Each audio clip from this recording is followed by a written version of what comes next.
15-page grid I have set out. The lordship should have. What I had filed in a set of skeletal submissions. Then I filed additional skeletal submissions based on questions which have been raised. Skeletal, then additional compilation. That's right. Now, additional submission was Mr. Nakul Devan, yes. That's right. So your lordships may. Do we go to those? No, your lordships will also keep that at eight. There is an aid memoir for my. Aid memoir also. That's, let's see that. Yes, there's an aid memoir. That's right. Well, then I will use this as my base document. Yes.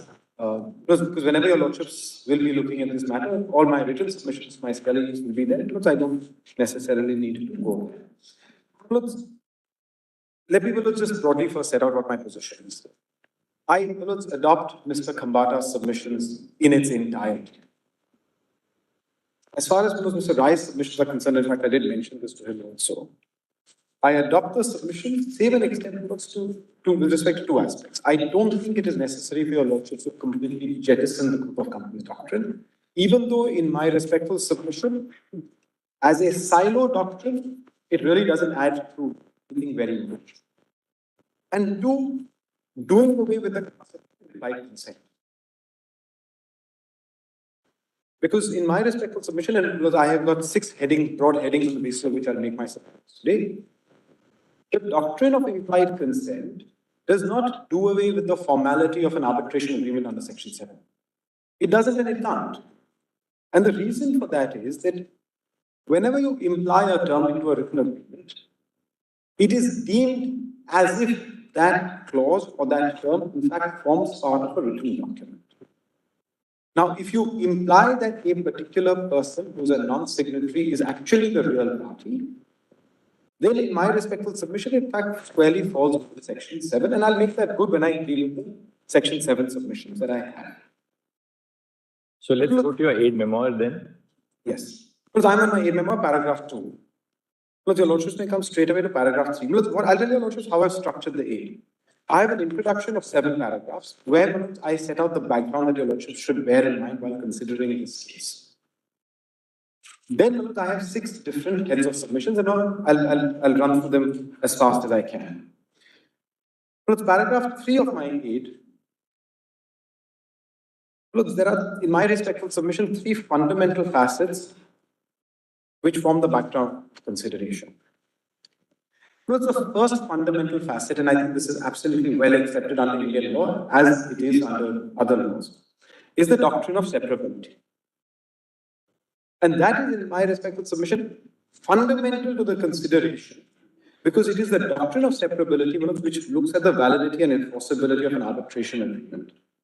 And why that becomes important is that there are lots of passages, I take your lordships to Chloro and other decisions, which talk about the performance of a contract and obligations that a party may have undertaken under it.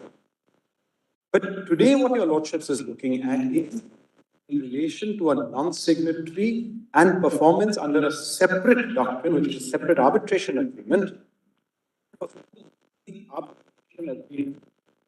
There may be rights that you may exercise where you commence an arbitration. If somebody initiates an arbitration against you and says, sorry, you are bound by an arbitration agreement, you are obliged to arbitrate our dispute, you can't go and file proceedings in court or do something else. But that is fundamental in my respectful submission when your lordship is considering this. Is because performance has to be judged from the performance of rights and obligations under an arbitration. The second aspect, which is extremely relevant for your lordship's consideration, is India's acceptance of the localized theory of arbitration. Now, if your lordships recollect, in Bhartiya International, we diluted that principle. We went a little step ahead and we said, it doesn't matter the seat of arbitration is certain global. Paragraph 88 of Balco, where the first U-turn came to becoming more said in our opinion, and he was looking at section 2, the authority does not relax the territorial principle adopted by the Arbitration Act 1996. It certainly does not introduce the concept of delocalized arbitrations into the Arbitration Act 1996. Now, the reason why that is critical, my lords, is this. France, as your lordships is aware, does not follow the localized approach, and Dow originates from France. France follows the transnational. On the other hand, that's one further reason why your lordship as well Singapore decision is because Singapore and England follow the localized. Singapore is a model law country, because I have, in fact, in my footnote, and the decision is there before my notes, there's a decision called PT First Meeting, the 2013 decision of Justice Sundaresh Menon, when he just, in fact, recently been elevated and become Chief Justice. And in that case, he has very categorically set out that Singapore follows the localized regime. The reason why that is relevant is because there is a national law which governs the conduct of arbitrations, unlike France, where it doesn't matter. And for the French aspect in relation to this, can I just draw your lordship's attention? Your lordship needn't open this right now because it's all there.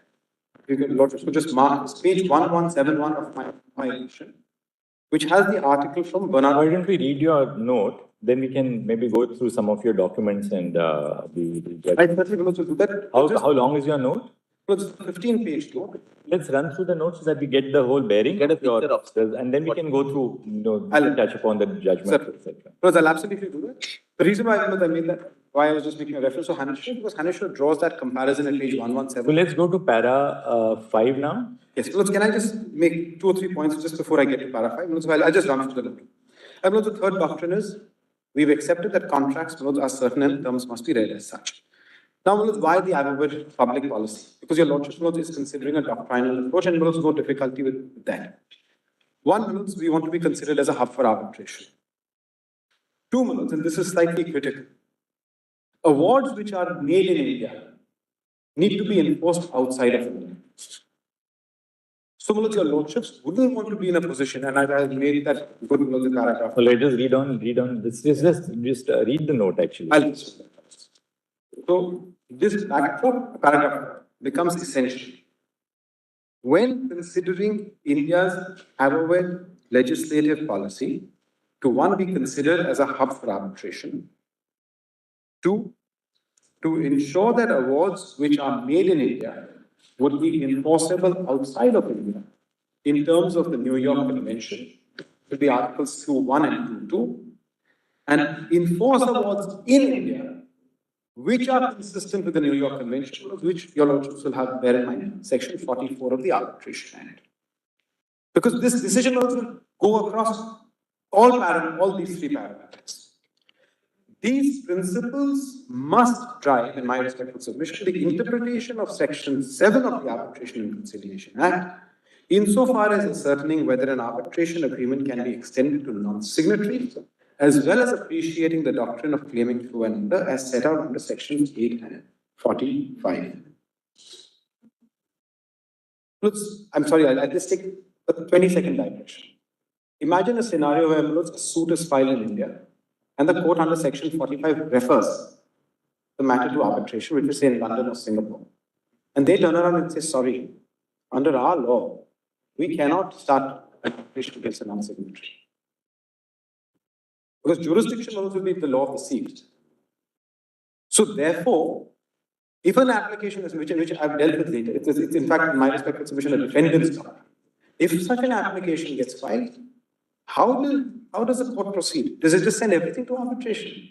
Person goes to Singapore, then comes all the way back and says, sorry, I can't do anything. Suits anyway gone. Arbitration is gone. Time is spent.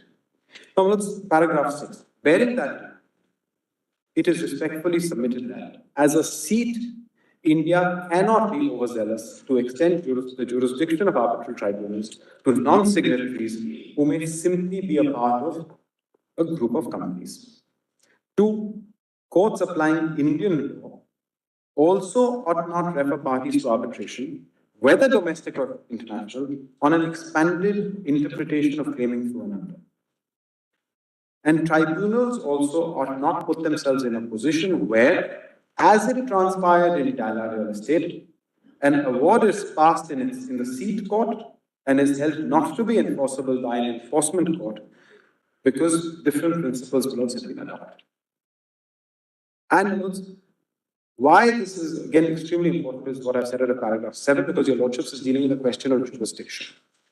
It is imperative to bear this in mind that since this issue touches upon the jurisdiction of arbitral tribunals, any interpretation by this honorable court ought to be consistent with internationally accepted principles for joining a non-signatory to an arbitration.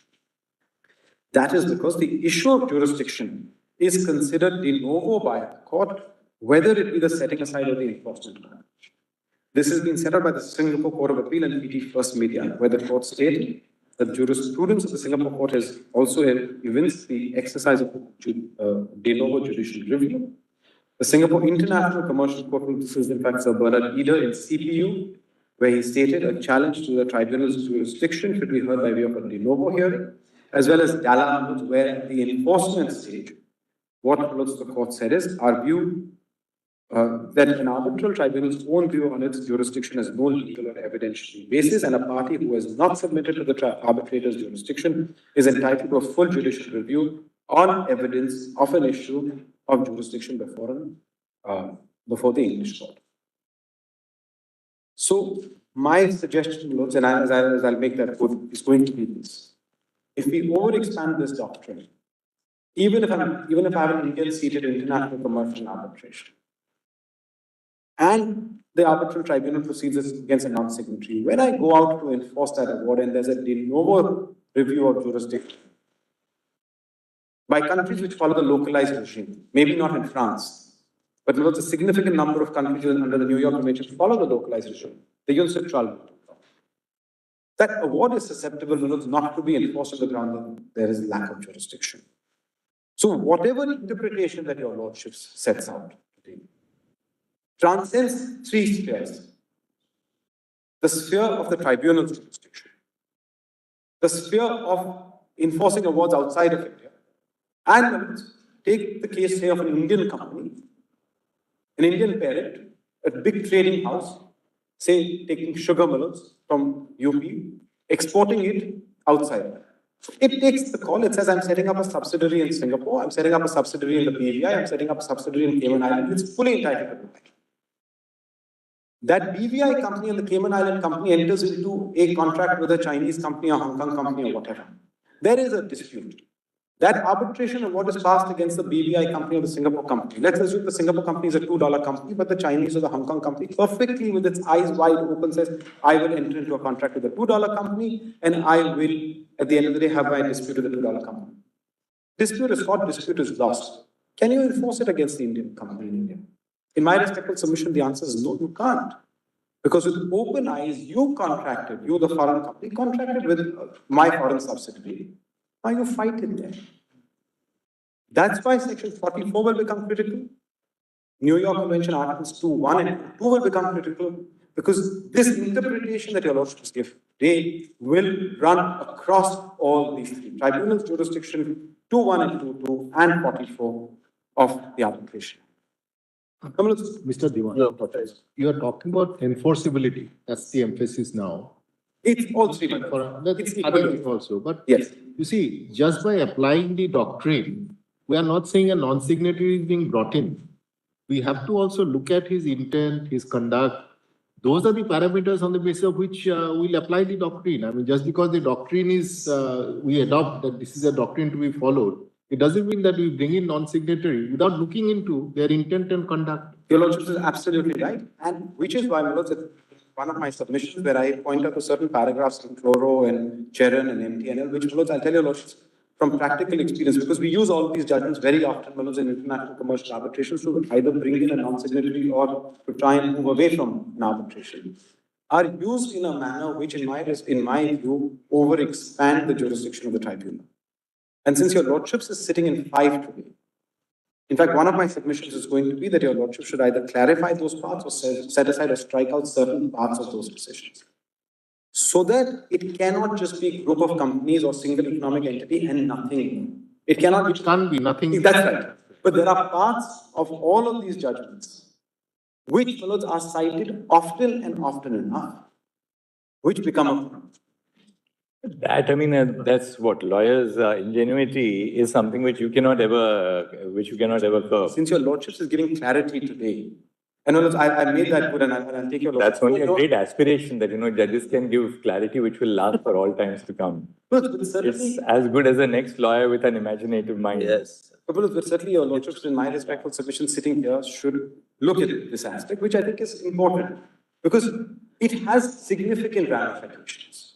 And that's really the point I wish. You seem to be suggesting that the omnibus expression of group of companies is not very precise. So go into expressions such as consent and other things is what you are. Mutual intent. Mutual intent. Yes, please. Don't go by just the economic entity being the same. Just like that, which have generally been. In fact, I have suggested that your lordship notes. So concrete suggestions as you suggest, Mr. Yes, because in fact that is set out in paragraph 27, and I'll come there. But let me just quickly run through paragraph 8. The very foundation of arbitration is all consent. Because in fact we had this book, there's an entire Oxford University Press book on consent in international arbitration. We put this version of it here. It's not, I don't have it here. It says the principal characteristics of arbitration is that it's chosen by the parties by concluding an agreement to arbitrate. The arbitration agreement is considered the foundation stone of international commercial arbitration, as it records the mutual consent of parties to submit to arbitration, mutual consent which is indispensable to any process of dispute resolution outside international courts. Such processes depend for their very existence upon the agreement of the parties. Hence, this element of mutual consent is essential, as without it, there can be no valid arbitration. Under Indian law, such consent is typically required to be expressly set out in writing by means of an arbitration agreement, and that's a standard signatory rules doctrine. Now, my first bullet submission is this: the group of companies doctrine and the single economic entity doctrine have no legal form and cannot be the basis for imputing consent. It is respectfully submitted that the GOC doctrine has no legal form. As set out in paragraph 8, these are my first skeleton submission. The GOC doctrine is a purely economic concept, which has no basis in either contract or company law. It runs counter to the principle of separate legal personality for companies.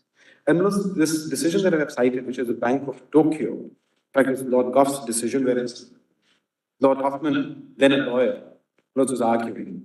And interestingly, your lordship will find the same quote even in Mr. Khambata's submission. We just happened to have extracted it at the same time, where he says, Mr. Hoffman suggested willingly that it would be technical for us to distinguish between parent and subsidiary companies in this context. Economically, he said, they were one. But we are concerned not with economics, but with law. The distinction between the two is in law, fundamental, and cannot be breached. And also that same book that we have, which is Consent in International Arbitration, what they've set out is this. The group of companies doctrine is probably the most prominent and controversial of the theories developed to extend an arbitration clause to non-signatory parties. Unlike other bases for binding non-signatory parties to an arbitration agreement, such as agency, alter ego, estoppel, which have their origin in contract law or company law, the group of companies doctrine was developed specifically in the arbitration concept. The treaty is also carefully analyzes various countries and compares the acceptance or lack thereof of the GOC doctrine. My Lord Justice Narasimha, in fact, put that question yesterday. Is there a comparison? Well, in this treatise, there is a comparison. Well, it is part of the bundle of authorities that I have cited. Your Lordship notes can look at it. It deals with France, Switzerland, England, and the United States. And we'll talk about how and when it gets accepted. Now, the rejection of the doctrine as a basis to extend the jurisdiction of an arbitrary tribunal over a non-signatory in Peterson Farm was also relied upon by the Singapore High Court in Manucher Steel at paragraph 75. Now, paragraphs 12, 13, and 14. I have extracted from the Singapore High Court's decision in Manucher Steel. But can I just take your lordship through that decision? We'll go through this and then we'll go through the decisions. Certainly. Yes. So, the rejection of the GOC doctrine as a basis to extend the jurisdiction of an arbitral tribunal over a non-signatory in Peterson Farms was also relied upon by the Singapore High Court in Manucher Steel, which at paragraph 75 observed that for now the import of Peterson Farms was that as a matter of arbitration principle, a tribunal has no jurisdiction to bind strangers to the arbitration agreement on the basis that these strangers are part of a large group under the group of companies doctrine. This was yet another example of how stringently the courts regarded consent to arbitration. Similarly, even the single economic entity doctrine has no legal form. In Manucher Steel, the Singapore High Court rejected the argument that a single economic entity concept is recognized either under common law or under Singapore law. It, in fact, observed in paragraph 92 that Because the law allows and treats a company as a separate entity from its shareholders in the ordinary circumstances, it is perfectly acceptable in many jurisdictions, including Singapore, for an enterprise to be established and carry on business as a BVI company with the attendant advantages of non-transparency of ownership, management, and financial positions. Generally, a BVI company need not make public details of its shareholders, directors, or financial statements. That the shareholders of a BVI company are unknown or may not be identified through public means is not relevant as to whether a BVI company has capacity to enter into legal relations. Its capacity is derived not from its shareholders' legal personality, but from its separate and distinct corporate legal personality. Why any business person would choose to contract with or accept the credit risk of a BVI company without extracting a personal guarantee or some security is, of course, a separate matter. It has also been said under paragraph 96 that plainly the law eschews disregard of the separate corporate legal personality of a company except in exceptional circumstances and only where there has been some form of abuse. Respect for separate corporate legal personality of a company with the rights and liabilities attached to that personality is sacrosanct in nearly every other circumstance. So, in your lordship lifts a corporate veil, etc., those are different circumstances. Otherwise, separate legal personality is accepted. And if you've chosen to transact with the BVI company, then you've chosen to transact with the BVI company. And if your arbitration clauses with the BVI company or a Cayman Island company, then that's what you as a counterparty have chosen. Nobody is stopping you from going to court, which is the Section 28 argument which Mr. Kambata had raised. And we fully subscribe to that. But if your arbitration agreement is with the BVI company, and that's a separate legal personality, then that's where it stands, unless, of course, the other grounds are made out to bring a non-signatory in. Since neither the GOC doctrine nor the single economic entity doctrine can be recognized as ones having any legal form,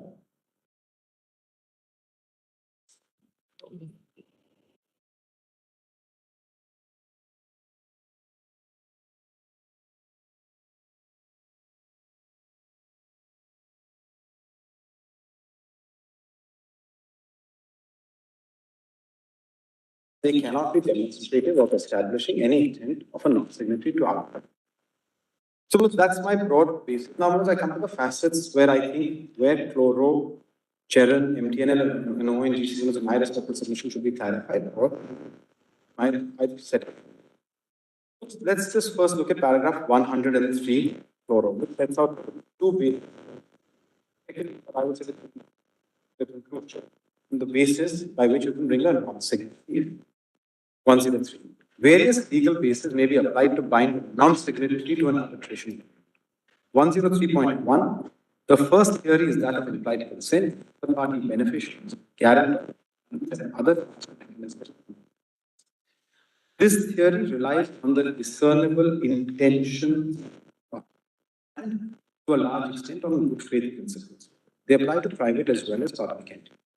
The second theory includes the legal doctrine of relations, apparent authority, piercing of the veil, joint venture relations, succession, and establishment. They do not rely on the party's intention, but rather on the force of applicable law.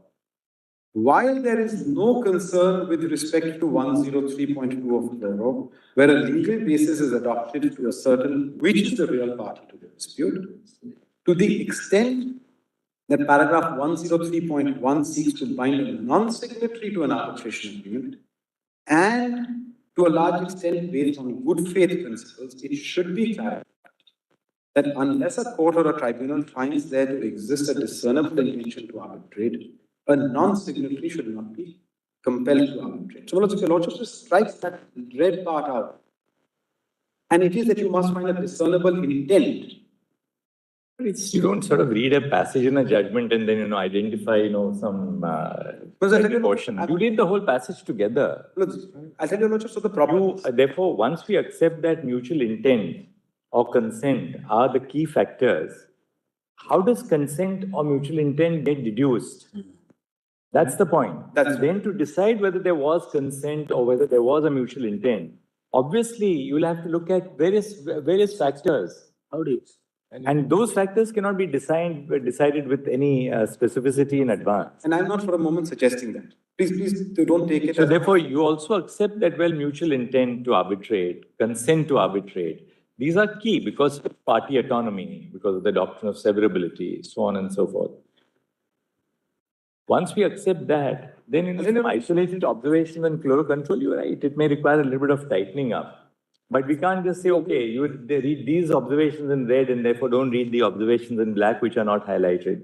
Everything reads together ultimately. I tell you, Your Lordship, what the difficulty. When I have no difficulty with the broad aspect that Your Lordship said. Chloro needs tightening up. And there's no difficulty once these observations are in the hands of seasoned arbitrators. They know where to apply the law. They know what to. They don't read the judgment as a sort of, as something written stone. So I have 4 examples, 5 examples, and these are, in fact, Mr. Kambata and I, in many cases, been on the same side and been on the opposite side. I've been on sides where I have propagated a slightly overbroad approach. And these are real-life examples of international... That's the fun of lawyering, right? That's right. But the fun of certainty... You can never have certainty. The quest for certainty is having certainty. Yeah. What I am requesting my Lord to take this matter is bringing up... Mr. Diwan, this point is very well taken, that consent is an essential part of it. But have you suggested that how to tighten it up? What are the factors which the court must take into account to decipher whether there is actual consent or not? Yes. I will deal with that. That's a paragraph 27. It's a short, there is in fact a numerical decision, and I would tell us also come to dialogue. But can I just point out a few other paragraphs here which are really turning out to be the problem? Look, Your Lordship will look at reconciling paragraph 71 to 73 and saying, of chloro and saying, let's read it all together. But Lords, I can tell Your Lordships often enough that 73 is read as a silent paragraph.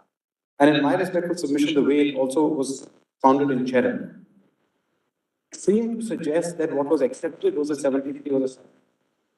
And 73, in my respectful submission, is the problem because what 73 says is as follows. A non-signatory or third party could be subject to arbitration without their prior consent, but this would only be an exceptional case. The court will examine these exceptions from the touchstone of direct relationship to the party signatory to the arbitration agreement, direct commonality of subject matter, and the agreement between the parties being a composite transaction. So 3 facets which can be used to say, well, without consent, we can bring you in. The transaction should be of a composite nature where performance of the mother agreement may not be feasible without aid, execution, and performance of the supplementary or ancillary agreement for achieving the common object and collectively having bearing on the dispute. Besides all this, the court would have to examine whether a composite reference of such parties would serve the ends of justice.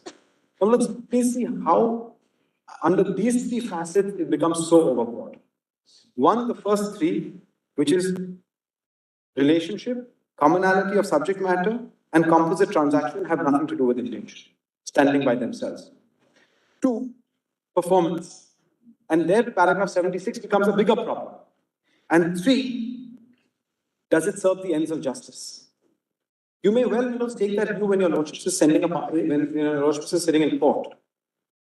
But when it's an arbitration agreement and someone hasn't signed it, and you haven't chosen an institution which allows for consolidation or joinder, when you're sitting ad hoc, can you just bring in a party? Because if I say take the ICC rules, or if I take the SIAC rules, or if I take the MCIA rules, or the DIAC rules in Delhi, and I can choose any of these, there's a provision for consolidation, there's a provision for joinder, which means I have consented to consolidation, I have consented to joinder.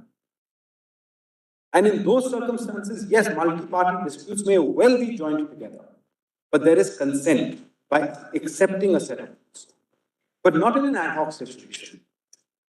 And that's really where 73 then becomes tricky, because it leads to greater uncertainty. And 76, and the reason why I say it becomes a bigger problem, is that when it talks about the mother agreement and subsequent agreement, it has a fundamental bearing on interpretation of contracts and the point of time you decipher intention. Let me just read out 76 more and then highlight the 2 problems. Paragraph 76, chloro reads as follows. The court will have to examine such pleas with greater caution and by definite reference to the language of the contract and intention of the parties. In the case of composite transactions and multiple agreements, it may again be possible to invoke such principles in accepting the pleas of non-signatory parties for reference to arbitration. Sorry, that's from the second sentence, it should have been in red. Where the agreements are consequential and in the nature of a follow-up to the principle of other agreement, the latter containing the arbitration agreement, and such agreements being so intrinsically intermingled or interdependent that it would be their composite performance which shall discharge the parties of their respective mutual obligations and performance. This would be a sufficient indicator of intent of the parties to refer signatories as well as non-signatory parties to arbitration. The principle of composite performance would have to be gathered from conjoint reading of the principle and supplementary agreements on the one hand and the explicit intention of the parties and attendant circumstances on the other. Both paragraphs 73 and 76 are inconsistent with two fundamental concepts. 73 permits a non-signatory to be roped into an arbitration agreement merely on the basis that there is direct commonality of subject matter and the agreement between the parties constitutes a composite transaction that is insufficient to justify consent. 76 is inconsistent with the basic principle that intention of the parties to an agreement must be determined not only from the text of the agreement, but also from the date of its execution. If on the date of its execution there was no subsequent agreement, then it would not be envisaged that an arbitration clause in a mother agreement would bind a subsequent agreement unless so expressly provided. That's when your doctrines of incorporation, etc., will come in. But if I've signed an agreement on the 1st of January 2023, and it's a long-drawn contract, and I sign another agreement on the 1st of January 2024, and that either has a separate dispute resolution clause or has nothing. From a contractual interpretation perspective, how can you say that your mother agreement, which is 1st of January 2023, envisaged that subsequent disputes in a subsequent agreement would be covered by that agreement? That could never be the intention of the parties unless it was expressly provided for. Saying all future contracts or all disputes arising out of future contracts will also be a part, but it's a separate contract. And it happens. There have been many cases like this. And chloro was a case like this because in chloro, the finding is subsequent agreements. Disputes under subsequent agreements can come back to the mother agreement. And those, if your lordship recollects, in chloro had their own arbitration process. How could that be the basis to decipher intent? Because when the mother agreement we get that point, Mr. Diwan, that point is well taken. You don't need to labor on that. All those passages in chloro and subsequent, the point is well taken. You have understood your point. Now, move further. Tell us, which is the method? What is the method? What is the process by which we would arrive at the actual consent that you are propagating? Very good. Para 31, 28 and 31. Very good. So look, I will skip. Let's go to... I'll skip a couple of paragraphs. So 21. We see now come to 28 is where you quote 28 where you start actually. So 21, 23, 25 words, my respectful submission, point 2. Same thing. The same kind of problem. Same thing. Just one greater concern which arises from the ONG. Just look at para 25 of my submission, where that these paragraphs allow non-signatory to be bound without consent would make them inconsistent with the fundamental facet of arbitration, can only be resorted to with the consent of the party. And that little part that I wanted to refer to from ONGC, which is problematic in my respectful submission notes, is that paragraph 30 of ONGC, where it is said, it noted that written intention to arbitrate between parties can extend to bind non-signatories with the aim to target the credit-worthy member of the group of companies. This is what redefine says, which you have quoted yourself. I have.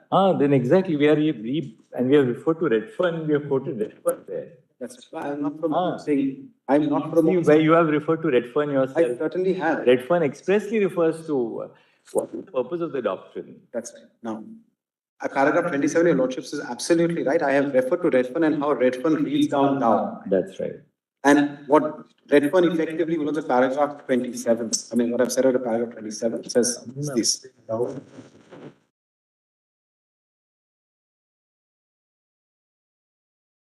Read Dow as being a group of companies doctrine. Read Dow in what it really should be. Dow for us is not the statute. Correct? Not just a statute, but In other words, go by section 7. In fact, what the law is. and in fact, at page 11, para 27, 2.54. I've highlighted that. According to the Dow chemical case, may perhaps be best characterized as authority that conduct can be an expression of consent, and that among all the factual elements, the existence of a group of companies is irrelevant. I'm so deeply obliged. I'm so deeply obliged. That's what I highlighted to your Lordship's time consideration. Now, your Lordships has all of these judgments. Your Lordships has redefine, which I have quoted more than extenso. But am I asking your Lordships to just simply subscribe to what is set out in redefine? And my respectful submission, Lords, is no, because there is a little balancing that's required. And that balancing is what I have set out in paragraph 28. And there, Manoj, I will... Now go to para 31. That's where your 2 points which you are making. How to really then infer what kind of conduct and what kind of consent or implied term. One is that, and then towards the conclusion, I give you a lot of stuff. Can I read out 20? Because there's something critical there. Because there's a little balancing that's required. It is respectfully submitted that the evaluation that is to be conducted. Para 20. This is the evaluation to be conducted. The presumption must be balanced. These are the presumptions which have been drawn by redefine, with the equally compelling fact that the party who has negotiated a contract have deliberately chosen not to be bound by the arbitration agreement by having the contract executed through a subsidiary or a sister concern. The action of stepping away and limiting liability may well form the basis to demonstrate an intent not to be bound by the arbitration agreement, which at the point of execution of the contract has been accepted by the party. And that's my point. When your Lordships has doctrines such as... But therefore, are you saying that basically no party which is not a signatory to a contract can be bound by the arbitration? No, there may be circumstances where you may have accepted... Obviously. Where you may have written. But today, if there is no such... Don't just look at your Lordships to balance the evidence. If there is no evidence, suppose I have negotiated the contract, but finally signed by my BVI subsidiary. The counterparty has been perfectly happy executing the contract with the BVI subsidiary. I have, using my group structure, shielded myself. Am I not entitled to do so, as long as the counter... Why should that... I'm the sugar exporter. Of course, it was happening. But it's a high-sea trade happening with my BVI subsidiary. It happens all the time in India. So precisely, Mr. Diwan, a party or a group company can arrange their affairs in a manner that I consent to move away from this particular part. This is what you are trying to say. That's correct. So we are talking about determining the consent. Here we can easily see there was to move away. Yes. So that is what we have to sort of focus on in a situation. That's right. Affairs are arranged in that way. I'm so deeply obliged. What is it by reading all of these decisions? I can tell your Lordships with some amount, with some experience that I have in this, that these decisions are being read to say it's a composite transaction, you're performing the contract, that's only a subsidiary, you're roped in. That's the concern. And nobody is looking into the fact that, yes, of course, I may have negotiated, but I stepped back and you perfectly well agreed to allow me to step back and step out of it. That's para 34. Yes, let me straight away come there. So now the test. 34, 35 and 36. Yes, the test you're looking for, yes. what you're suggesting. So look, the test that I am suggesting derives itself from various from a US decision which is set out in the consent to arbitration, which effectively says there must be a clear and unmistakable intent to arbitrate. And also this must be from a dispute resolution perspective, from the doctrine of separability perspective. And what is also set out by Dalla in the concurring opinion of Lord Collins at paragraph 122, where right at the end of paragraph 30, what your Lordships will see the last 4 lines, it would have to be a conscious, deliberate act by the government. That anything less deliberate act of the government make it less relevant. This was the government of Pakistan, and the letter would not be relevant. Para 31, there's two tests. That's right. I set out in the additional skeletal submission, the paragraph 7. One there. I'll come to that. The conduct of the non-signatory party demonstrates to be bound by the arbitration as a separate document as a separate contract, saying my disputes you will be arbitrated. And incorporation of an implied term in a contract where a non-signatory is implied to be a party to an arbitration agreement. These are the two bases which, if clarity is brought out here, will make it significantly easier. And these are exceptional circumstances. If there is something which meets the NABA power penta test, and you can get me in, get me in. But if you can't, then you can't. So these, and now see para 34, 35, 36 is important actually. That's so how I have now distilled section of the Arbitration Act is as follows. I'll just read out the first part of section 7, which says arbitration agreement. In this part, arbitration agreement is an agreement by the parties to submit to arbitration all certain disputes which have arisen or between them in respect of a defined. So I divide that part of section 7 into two parts. There are two parts of section 7 of the Act. I'm reading paragraph 13. The first of which is the agreement by the parties to submit to arbitration certain disputes. So that's the first part. The second part of section 7 relates to the manner by which such disputes will arise under a defined legal relationship. Now, in these proceedings, binding a non-signatory to an arbitration agreement ought to be considered the first part of section 7, which is whether there is an agreement by the parties to submit to arbitration. It is only on the conclusion of such inquiry that the basis and substance of the dispute which may have to be arbitrated are required. So that's how I break section 7.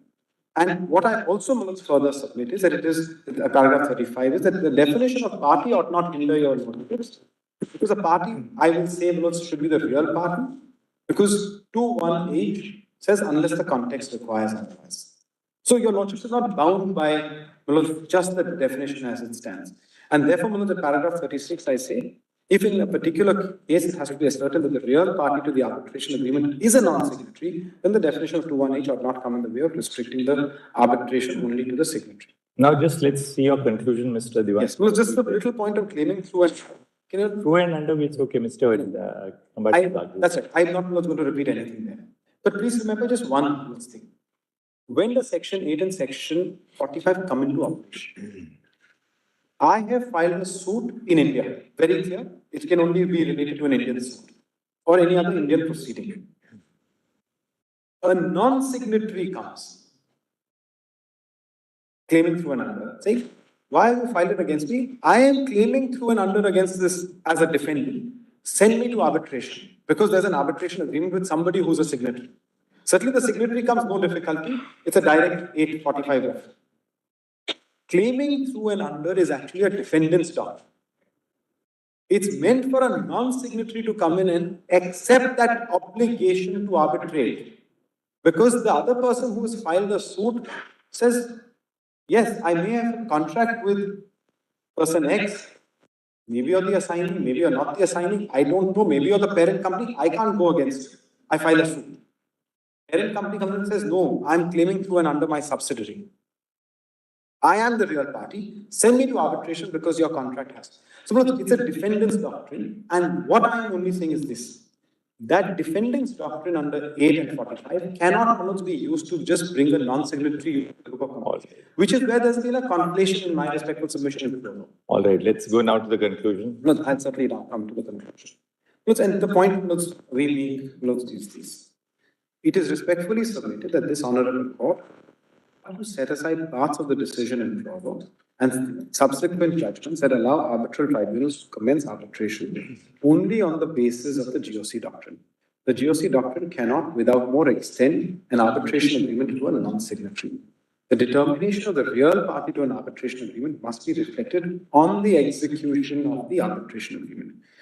This approach would balance the public policy between certainty of contracts as well as resolution of disputes and will not be antithetical to the development of arbitral jurisprudence. That is because there are other recognized doctrines on the basis of which multi-party disputes can be resolved under the broad umbrella of a single determination. These include concepts such as recognition of a single arbitration through the doctrine of incorporation by reference, or in the case of institutional rules, providing for consolidation. of disputes. As Hanashra notes, joinder and consolidation of disputes is an issue distinct from the issue of extension of an arbitration clause to a non-signatory, and therefore the policy considerations for the two Milods should not be conflicted. And that is unfortunately what has happened with Chloro and the judgments which have gone down. But I want to answer one question which my Lord Justice Roy had raised, not today, but a couple of days ago. From a construction contract perspective, employer, contractor, subcontractor. Mr. Kambata had made certain submissions, which I adopt. Under the FIDIC rules of contract, which again internationally for contract becomes very, very important. And I've quoted this. Article 4.3 says that the subcontractor has no privity with the employer. Now, if your lordships follows under Indian law says, sorry, in such a situation, because of composite transaction, because at the end of the day, you subcontractor are only performing for a contractor who's performing for an employer, I can rope you in. Then it's going to be against the FIDIC rules for construction of contracts. So the construction industry, in my respectful submission, gets into a bit of a dizzy. Well, let's take international trade. The way companies are set up for international trade and commerce, again, also provides group structures. And therefore, I would be very hesitant in accepting, as the other side says, Chloro in its entirety. And the judge. Right. Thank you, Mr. Diwan. I think thank you very much, Mr. Diwan. But I'm so deeply obliged. Well, all my references, I'll just take one. I'm not going to make a take a my first skeletons and my additional skeletons, and these two have make a reference to everything that is relevant. Thank you, Mr. Diwan. Because I'm so deep. Anybody else? I had just 5 minutes. I have for Yes. But go ahead, file detail. Where were you all through? for respondents number 1 and 2. How will you be able to argue? You don't have any idea of what has happened before you have no idea. matter. No, I've been watching the proceedings. We wouldn't have missed you. You are watching on the virtual mode or physical mode? But physically and as well as virtually, whenever I could not be here. I knew a lot. What is the point you want to make here? What is covered so far? But I had just made 3 charts if Lordship permit me. Charts, all right. Give us the charts. But I just wanted to, my Lord, just put some.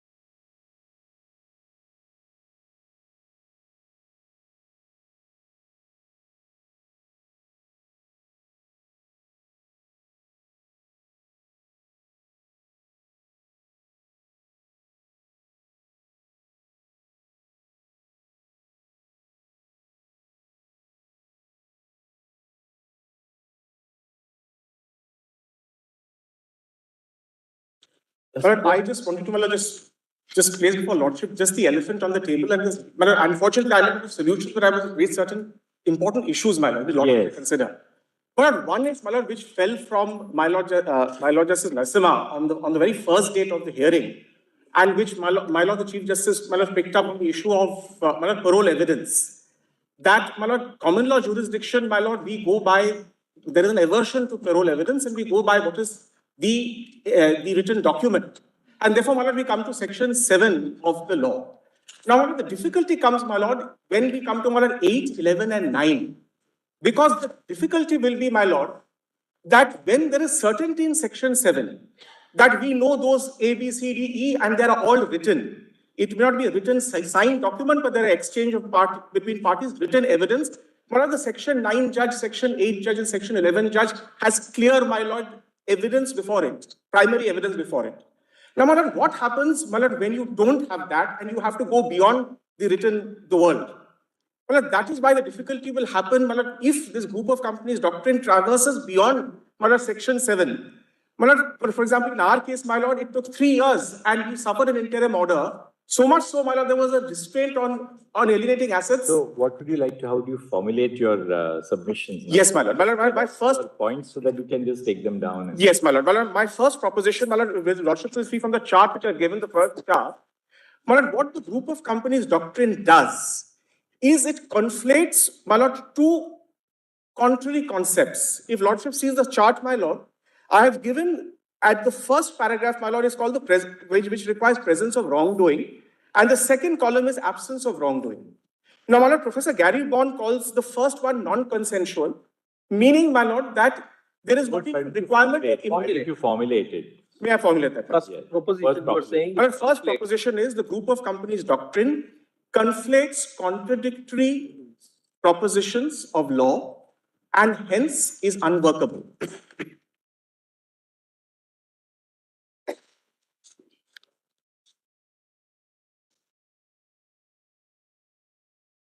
Which are those contradictory propositions? Please, my lord. My lord, if Lordship has my first chart, the concept of alter ego. The concept, we are taking it down now. The concept of. Well, I can submit for me. I can give submissions later. The concept of alter ego, the concept of alter ego. Concept of alter ego, my lord, is based on wrongdoing. And there has to be egregious fraud or some kind of sham, evasion, some kind of wrongdoing has to be there, my lord.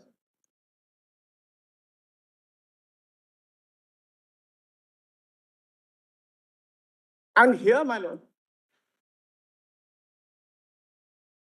the intent is not so much as whether you're intending to be bound by the arbitration agreement.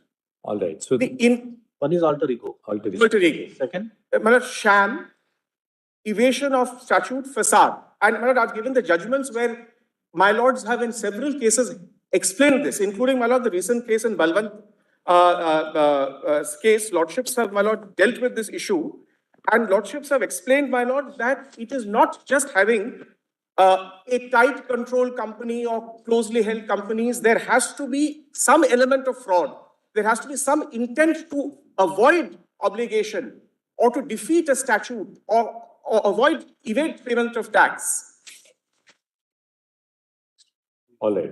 And Professor Gary Bond says that this is non-consensual, meaning that even if you did not intend to be bound by an arbitration agreement, if your intent was to avoid and evade, then you're still bound. And he, of course, applies the group of companies doctrine and says that in such circumstances also, a non-signatory entity is bound by the arbitration process. All right, there's the first proposition. Yes, well, in contrast, my lord, Lordship sees the other, my lord, commonality of subject matter, existence of group of companies, composite nature of contract, performance of contract, single economic reality. But these, what lordships have over time, my lord, etched out as attributes of group of companies doctrine, my lord, are all not based on wrongdoing.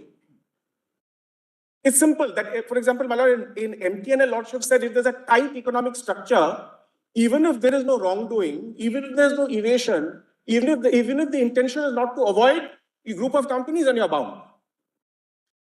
Now, my lord, the difficulty is, as I was saying, my lord, a section. So what you're really saying is that the whole concept is intended to reach out cases of fraud, positive wrongdoing. I'm obliged.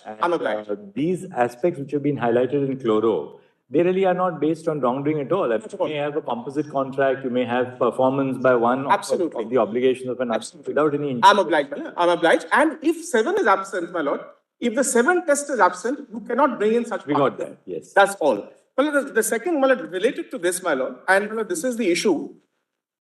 My lord, of course, my lord, I'm trying to pitch it at a level, my lord, I don't know whether lordship will accept this. But what I'm submitting is that even with regard to, and my lord, this is where lordship will have to reconcile because I've given the contradictory judgments of all the high courts, my lord. Even when it comes to egregious fraud or alter ego piercing, my lord, Honorable High Court of Delhi and Honorable High Court of Bombay and Honorable High Court of Madras have taken contradictory views. Coordinate judges have taken contradictory views, and I've given the table in the third table. I will not read it, my lord. But that an arbitral tribunal, being a creature of a contract or with a specific remit, will not have the plenary powers of the court. One of these judgments are post-competence, post, my lord's Chloro control. The learned judges are aware of all this. Yet they hold, my lord, that a court, an arbitral tribunal being of limited jurisdiction, cannot pierce the corporate veil, and that can only be done by a court of plenary jurisdiction. My lord, just to name a few judgments, my lord, in the Delhi High Court, my lord, I've given in the third chart, Sudhir Gopi versus IGNOU. My lord, Justice Bakru's judgment is there. And my lord, Bombay High Court Justice Gupta's judgment of NOD Bearings Private Limited, I've given as serial number 3, my lord, of the third part, my lord. I've just extracted given these judgments. I didn't want to waste lordship's time by going through my submissions, but I've extracted those parts where these the discussion is there, and the High Court says that it cannot go. The tribunal cannot pierce the veil. So my lords will have to reconcile this, and my lord, of course, lordships will hold one way or the other that whether this group, I mean, I've given also my lord, the other judgments which are held, they can do it. So my lords will have to, my lord, reconcile this issue. And my lord, the last thing I would submit, my lord, and which I was submitting on Vidya Dolia, and I'm done, my lord. In Vidya Dolia, my lord, lordships have, my lord, made the it's not an exhaustive list, but lordships have given certain exceptions to arbitration. Now, my lord, two exceptions, if I may, my lord, place for lordship's consideration. My lord, one is when there's an adjudication at rem, or it has an effect at rem. And the other is when there is a statutory machinery provided for the adjudication. And lordships have in both these circumstances, it is out. The arbitral tribunal cannot enter into this domain. And my lord, I have given in that second chart, my lord, First instance, in the case of in rem would be a probate. I'm obliged. And the second would be surface, where there's a example. Deeply obliged. Or in my case, my lord, I would submit if lordship considers the Companies Act. Because my lord, in the Companies Act, and I've given the sections in the second chart, all the provisions are there for inquiry and investigation into the character of the company. Right. Now, would lordships, my lord, permit a tribunal, which is a creature of two parties agreeing to an arbitrator who may not be a trained lawyer? There is no, my lord, obligation. As lordships said the other day, it could be a technician, it could be an engineer, an architect. Would lordships say that the power which is vested in a tribunal by the statute of determining who is the controlling authority, well, would that, my lord, be given to an arbitral tribunal? Ultimately, my lord, certainty, my lord, which is the issue. My lord, I'm obliged. I'm so sorry, my lord, I interrupted. Thank you. Right away. That is enough. Thank you, Mr. Ghosh. Can I have just Yes. a few minutes? I'm for respondent number 1 and 2. But 1 second, where is George Potan gone? Yeah. There you are. Yes, yes. Are you wondering where you suddenly disappeared? No. You disappeared behind the scene, George. My lords, I appear for India in IA number 69863 of 2023. You appear for the National Coordination Committee of UNCITRAL. Having heard the arguments at length, now my lords have the benefit of hearing both sides, the views of both sides on the issue of group of company doctrine and arbitration and the various views across the globe. My lords, at the outset, I would just like to mention that UNCITRAL does not per se have a group of company doctrine, but looks at non-signatories to arbitration, corporate structuring. This is what UNCITRAL has looked at. The mandate of UNCITRAL, that is the United Nations Commission on International Trade Law, encompasses promoting ways and means of ensuring uniform interpretation and application of international conventions and uniform laws in the field of international trade law, collecting and disseminating information on national legislation and modern legal developments, including law in the field of international trade. You have a note? Give us a note.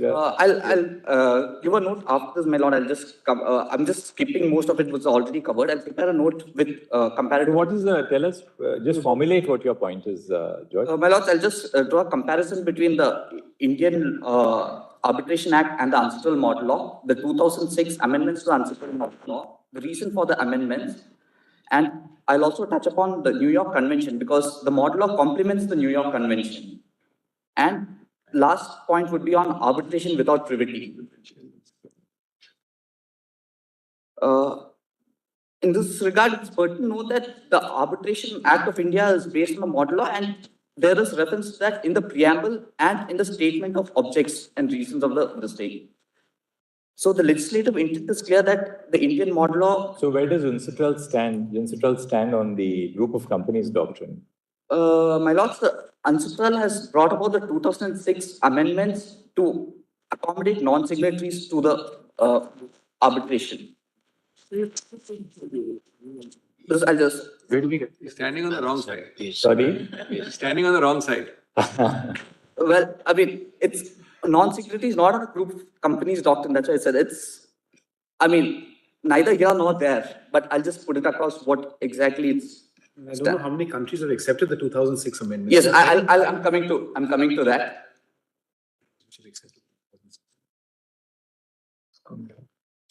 Like. Mr. George, why don't you give us a note on this? Because I'll give a note on this. I'll just quickly go through the. Because that will be better. We'll be able to then see how it has evolved. Yes, yes. Perhaps you have prepared a note which also takes into account other this thing, but so you can just consolidate and sort of reduce the note and then give it to us. Yeah, a lot of it was a repetition of what. That is what we're trying to avoid that. So in your note, just delete the part which have been covered by the others. Yes, yes. And focus on and right now, just sort of formulate your points. And yes. You can give us a note. So just in 2 or 3 points that you want to make, you can tell us. Take it down. Yes. So is there any suggestion that you have or any idea that you would want us to know? Just you can tell us that. Yes. It's page. If your lordships could have volume 1 of my compendium, page 33. Just formulate it, Joe. Yeah, I'll just read this out.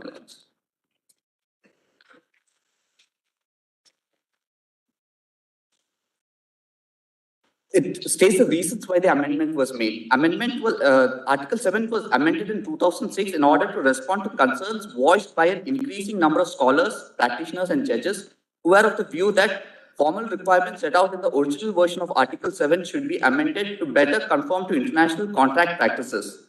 It was pointed out by practitioners that in a number of situations, the drafting of written documents was impossible or impractical. In such cases where the intention of the parties to arbitrate was not in question, the validity of the arbitration agreement ought to be recognized. George, you put all this in the note. Yes. Make it a short 3 or 4 page note and give it to us. Yes. We'll have a background of why the 2006 Act model law, why the model law was amended in 2006. Yes. How many countries have accepted the broadening of the definition yes. In the arbitration agreement? And yes. You can give it to it. Let's call upon the other side so that you can. If you can just touch upon 2 points and just on the arbitration without privity, because I mean, Dala and those chemicals have been dealt at length. So I'll not touch upon that once again. But on Article 7, my lords, if I could just quickly have it's.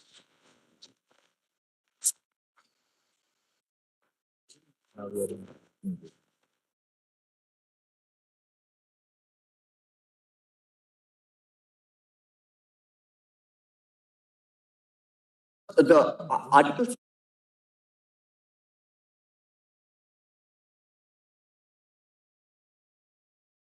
George, give us a note. Just give us a note. Sure. Very, very, very brief. I am for respondent number 1 and 2 in 5101. Ms. Arora, you're on the right side, right? George was on the wrong side. I hope you're on the right side. I am on the right side. I am right side in the sense that you are supporting the group of companies. I am completely supporting the arguments that have been advanced by the learned Solicitor General and Dr. Singhvi. And I support the principle of group of companies to be read in. I only have a very, very brief, let me just make the points very clear. My lords, first of all, I have heard whatever I have gauged now. All these matters, Mr. Devan has appeared for respondent 9 in 501.1. I believe Mr. Darais Kambata has appeared for respondent number 8 and Mr. Ghosh for the petitioner. Now, what's significant in this matter is that this matter does not arise out of Section 11, it arises out of Section 9. And Section 9 is very distinct and different from Section 8 and Section 11 because Section 9, while the court may have applied the principle of group of companies to pass an order restraining the parties because of the very nature of the contract, but Section 9 principles are entirely different from that of 8 and 11. My lords, by various orders, it has now been held that third parties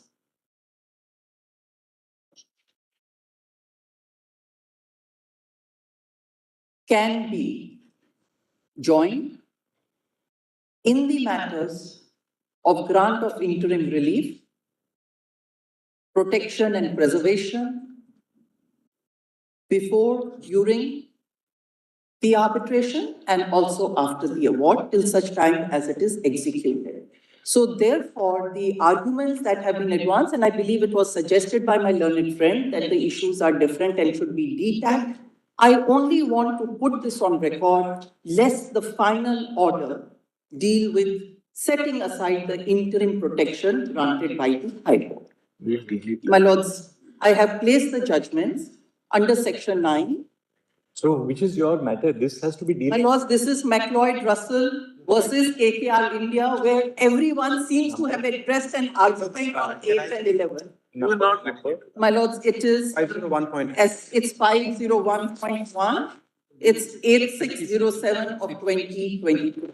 The most we hear, we will take it that arguments were addressed on the general. That's right. reference. You're not going to- We are not going I am to. grateful. My lords, I needed that clarity. Just before the That's regular. all, we are not going to. I needed that clarity to be in because I didn't want to be faced with an order suddenly setting aside an no. interim protection. We're not Now, my deciding individual cases. Look, Yes. Mr. Arora, Now, my you lord, made that point. comes Mr. to- Ambata, in fact, clarified that we were only arguing on law. And Very well. all of us have been only arguing on law. None of us have really gone, I mean, your lordships haven't even touched the facts in McLeod. Now, my lords, coming down to very, very briefly, and I will just take about 5-7 minutes of my lord's time and no more, because most of the judgments have been read, and I'm not going to read it except to the extent it may be absolutely necessary. My lords, the entire principle of group of companies is based on an aspect of, as my learned friend argued, is protection holding companies, subsidiaries, etc., which may be within the group. It is well recognized in the matter of corporate structuring that very often there are companies which have no or little assets, and a holding company may be the one which will hold all the assets, and they may be only leased to the subsidiaries, or it may be vice versa, and that is to ring fence and protect yourself from the arm of the law in the event either the subsidiary or one of those group companies gets exposed to liabilities. That is a principle my lords will find in respect of structuring of the holding companies or the group companies very well settled, because the idea is a protection. Argument has been that, look, short of a case of egregious fraud, Yes. these are structural arrangements which the law does recognize. I have no issue with that. They may be done for the purpose of taxation, they may be done for whatever reasons, ring fencing, protection. I'm not on that aspect at all. But I only want to restate the principle when I show the judgments, whether it comes from Chlorocontrol, Chevron, MTNL, and the last one in ONGC, that the court reaches out on what was your intent, was what, as it was argued just a few minutes earlier, was it your intent that I'm not going to allow an exposure of my assets into this contract, or did you conduct yourself in a manner which was representative to the other party entering into the agreement that yes, the other companies within the group will stand for the liabilities, obligations under the contract. That will be the test. And in that context, if we start from Chlorocontrol itself, if my lords, may I not take you to the judgments? If my lords have the written submissions filed by my colleague, I just want to show those few words.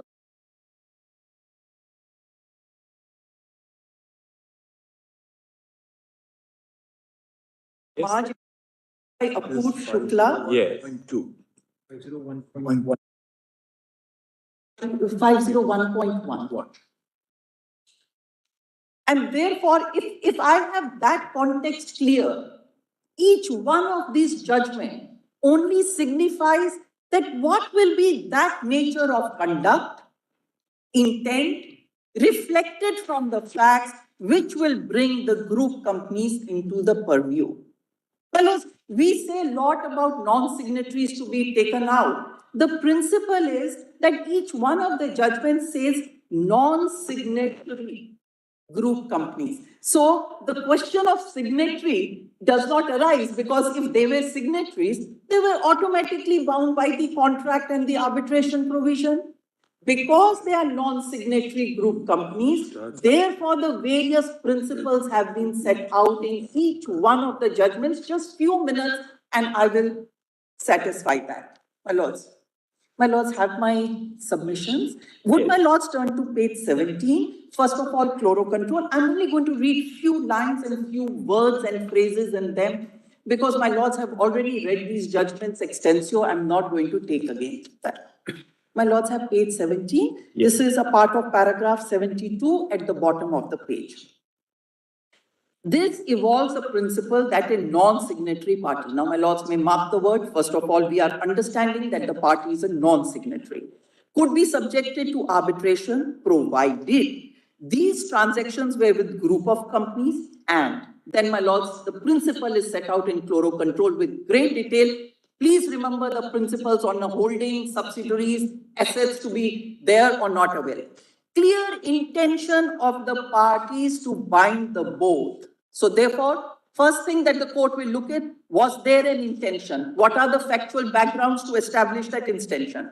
Both the signatory as well as non-signatory.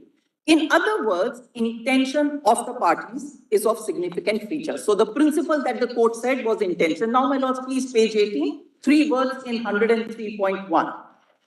The court sets out these principles. So these principles have actually been laid down. The first theory is that of implied consent. So the court will look into the facts to see whether there was an implied consent. Did you participate in the negotiations? Did you make representations at that time that yes, this will be done through our subsidiary? Are there back-to-back contracts where you took a subcontractor to execute your contract, but he's not a party to the main agreement, etc.? So my lords, we have to look at each one of them. Next, third-party beneficiaries. Simple classic example in 501.1. A loan of 100 crore each is advanced to two companies which have no assets. That loan, they are only the companies which take the money and pass it to the other group companies. So those two companies take 100 crore each from respondent number 1 and 2, pass it on to their other two companies. Now, there are orders which have been there, representations made. Those companies will not pledge their shares. Those companies will not alter their status as being into public listed company. They shall maintain their EBITDA, etc., etc., etc. Who has made the representation? The parties that hold 49% odd shares in those companies. Because this is a conduct, this is a beneficiary, this is an implied consent, guarantors. Assignment and other transfer mechanisms of contractual rights. So this is the principle that chloro-control said, we will look at these factors to see whether these non-signatory third parties are assenting to will be parties to the arbitration. Now, my lords, very quickly to Charan, if my lords may come to page 19. Would my lords just come to the highlighted portion? In holding, my lords have that. In holding a non-signatory bound by an arbitration, the court approaches the matter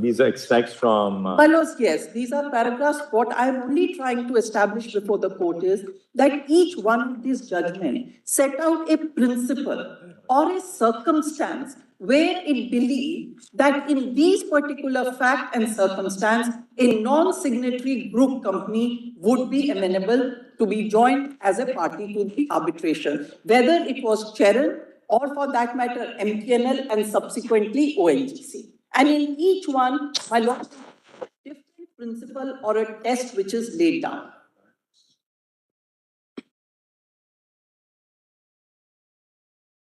Like, may I just quickly?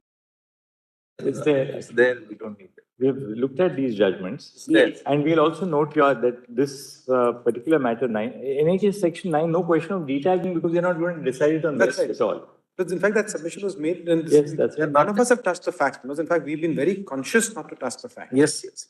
We have your written. Other submissions are there. So, my lords, that is my principle in terms of understanding the principle of a Right. holding subsidiary, Right. management of ring fencing, protection. Then what Right. are those aspects that the court will look into? My lords will find it here. The only judgment that hasn't been set out here is that of ONGC. Yes, yes. And my lords, in ONGC, I would request my lords to look at paragraphs number, just give me a moment, my lords, page 283. Because principles in all these have been set up. ONGC.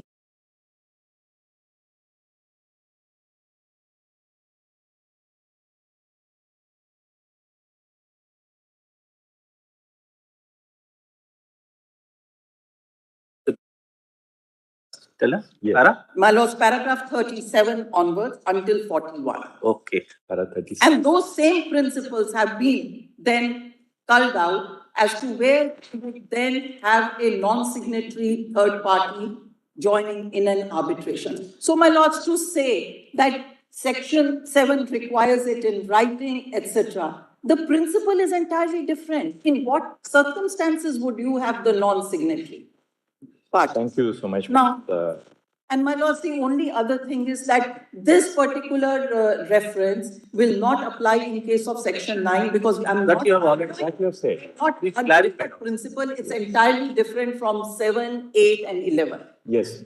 Thank you. Great. Ms. Dr. Singhvi, how long will you take? It's your lordship has a special bench at 2:55. I have to finish before that. I'll finish. Your lordship has a, not that this work will expand to fill the time available to do it. I actually have more time. I need more time, but I'll finish before your lordship's bench. Lunch.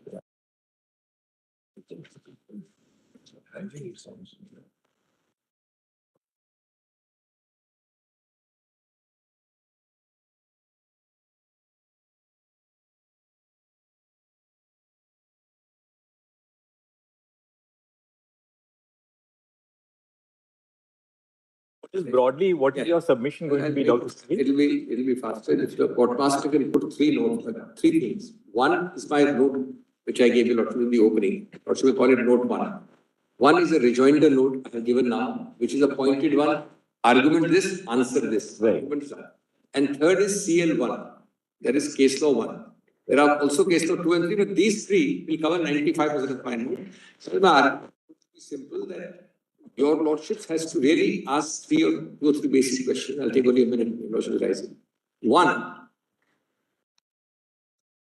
well, as I say, the life of law is not logic but experience. So, well, if your lordship were to go strictly by logic, your lordship cannot have anybody not fine going to arbitration.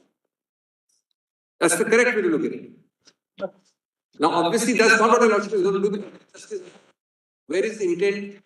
Second error, only wrongdoing will display my intent. My learned friend says, where is wrongdoing positive or negative, you will send me to arbitration. Can't you have an intent to go with your sister concerns, group companies to arbitration without wrongdoing? Third, well, if the shield is made to, as they use the word ring fence, then whether if your lordship applies any of those 10 tests and finds A, that there is fragmentation, your lordship finds that the entire intent to settle the dispute or arbitration is frustrated by two companies being out because it is ring-fenced. So your lordship's doctrine is a superimposed doctrine which goes, of course, to the true intent, but along with intent sees all the other intent tests which are already given. That's going to be my broad. Yeah.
I'll proceed quickly. After a few minutes.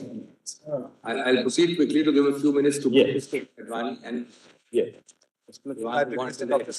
One part of Ms. Arora's statement, because she's here for the first time, one aspect I need to respond to, I need about a minute, not more. now, so therefore, Lordship will have these three things open: my original note, my rejoinder note, and my CL1, which is case law 1. 1 minute, officer.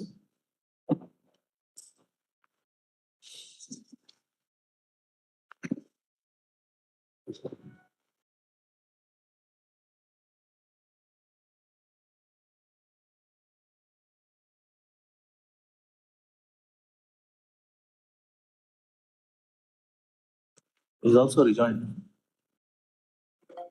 Which was circulated earlier today. And one list of authority volume 1. List of authority volume 1 I got. Yes, we joined the submissions also. Written submission is second last.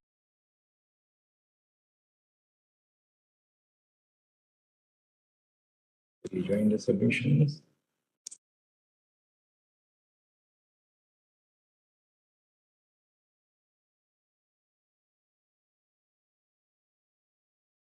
Volume 1, right?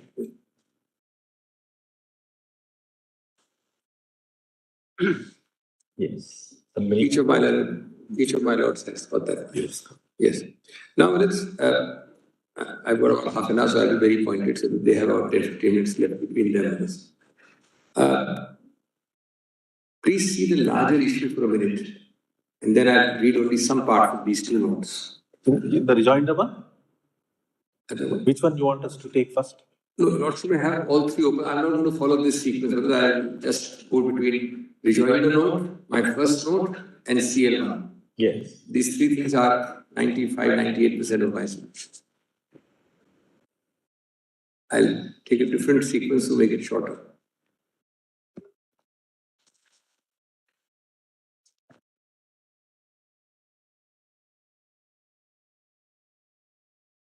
Right, Willis? Now, my opening point is, Willis, that Willis, if your lordships were to go by this, what I call the absolutist theory of signatory or Willis party in that sense, then your lordship must throw out completely the doctrine.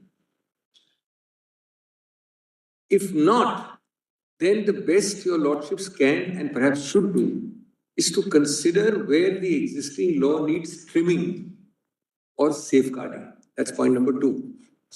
Trimming is a more appropriate word. Why will I say trimming? Because according to me, my lords has already fleshed out 10, 12, 15 legal principles, which ring fence that doctrine already from abuse. Now, certainly to the extent my learned friends on the opposite side tell your lordships that this doctrine ring-fenced by these 15 principles needs further tweaking in this particular sentence, I am with them. I have no problem. But the problem with this case is they have not told your lordships that. They are suggesting again and again, by creating an apprehension without telling your lordships which of those safeguards needs tweaking, so as to actually reduce the doctrine to vanishing point. So, without telling your lordships, because they know they can't say that, they can't tell your lordships normally, please throw out the group companies doctrine. Actually, that is a logical thing to say on their side.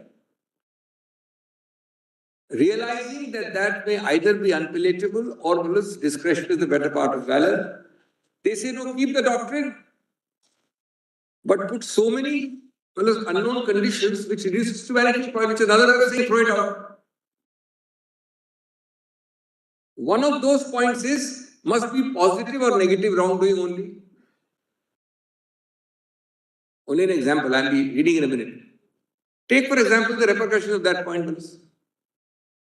That means that absent even piercing the veil is not merely based on wrongdoing. It's a misrepresentation to your lordships to suggest that piercing the veil is based solely on wrongdoing. My lord pierces the veil in a wider set of contexts. But Wallace, that would mean that your lordship will either equate the group doctrine only with piercing the veil. It's not the way it is put by the other side. It amounts to that. So, Wallace, please ask them which particular safeguard, and the lordship is to be reminded of those 15 safeguards.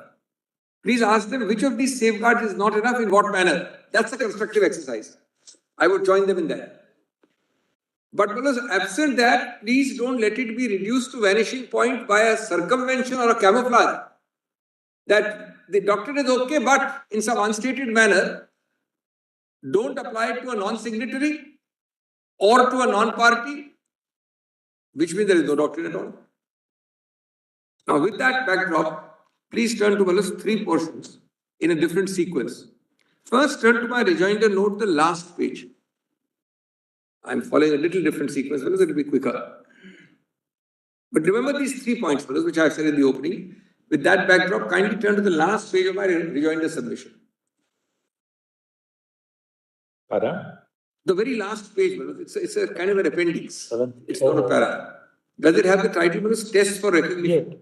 Now, Wallace, what I've done here is I've done the reverse, and I think you'll actually find it useful. I have, Wallace, put the test or the concept and then the case law under it. It's already there, but I've done the reverse. Now, let's just give me a few minutes. I'll not read a single case on this page. One test is intention of parties, commonality of interest necessary to bind non-signatories. First of all, as my learned friend Ms. Arora also said, I said in the opening, this non-signatory is a complete red herring phrase. This phrase non-signatory actually has no place in this jurisprudence. I'll tell you why. Because if you're a signatory, the doctrine doesn't arise. It doesn't arise. Then you must have an all or nothing. The moment you're not a signatory, the doctrine doesn't arise. Full stop. Your lordship must throw out whatever your lordship wants to throw out. So the whole doctrine is, yes, a non-signatory can be there to what extent? Express party, implied party. Implied party. Now, so non-signatory, of course, we are using in the jurisprudence, so it's okay. It can go along, but that's the concept. Now come to this. Intention of parties, commonality of interest necessary to bind non-signatories. Now let's just see, these are chapter and verse specific paras where my lords has in 3 judges, 5 judges or 2 judges laid it down. I'm saving time to specific paras pinpointed. And I'm grateful to my learned friend, Mr. Himanshu Mehta, for having done that exercise under my supervision, but it's useful to have it called out. And I've got CL1, which is your lordship's volume 1, otherwise sometimes CL2. Now, so many times your lordship has done it, the question your lordship should ask is, what is the imperative necessity of throwing out this whole page? Because if your lordship really were to apply the true test, then your lordship should throw out this page. Reverse this page, overrule this page. Now see the next test. Alter ego piercing of corporate veil may be required. My lord has given reasons. My lord has had in 2, 3 and 5 years given reasons. Now unless something compellingly wrong is shown there, all this should be overruled. Then engaged in negotiation of performance of the commercial contract. Well, actually what happens is, this answers both the shielding point and the wrongdoing point. Well, your lordship does look for the intent. Let me give a nuanced answer to the point. Of course, your lordship goes by intent. But intent is both a subjective and an objective test. It's not a subjective test where I tell your lordships, I know I'm fully involved in this contract, but I will create a structure whereby, despite my full involvement, I will say my intent is to shield myself from arbitration. As one of the cases said, that your lordship's objective test kicks in. Your lordship is the judge there. As one of the cases says, that you deduce the subjective intent of the parties from objective facts. That's my next sentence. Therefore, the subjective intent test alone is constitutive of great injustice, and then your lordship must overrule the doctrine. What your lordship has never done is, no or yes are black and white. My lordship has operated in the zone of grey. Otherwise, why does your lordship have these 15 principles, Minister? Because your lordship knows case by case justice can't be done without these 15 principles. Otherwise, your lordship says, yes, we accept it fully or we don't accept it at all. No, your lordship says we accept it, but family-run companies through complex structure is one test. Yes, we accept it, but tight group structure with strong organizational financial links is another test.